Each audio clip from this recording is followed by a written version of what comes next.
এক ছিল ছোট্ট গ্রাম, নাম সবুজপুর। গ্রামের পাশেই ছিল এক বিশাল রহস্যময় বন, সবাই যাকে ডাকত জাদুর বন। সেই বনে নাকি কথা বলা গাছ, হাসতে পারা পাথর আর জাদু জানা প্রাণীরা বাস করত। গ্রামের সবচেয়ে দুষ্টু কিন্তু বুদ্ধিমান ছেলে ছিল টুনটুন। টুনটুন সবসময় নতুন কিছু জানতে চাইত, আর ভয়কে একদম পাত্তা দিত না। পর্ণমোচী গাছ জাদুর বনের ডাক।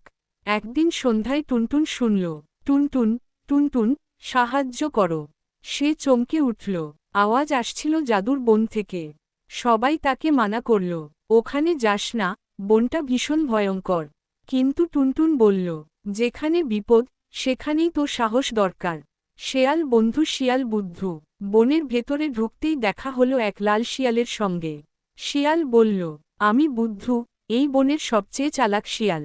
টুনটুন হেসে বলল, তাহলে তুমি আমার বন্ধু। বুদ্ধু জানালো,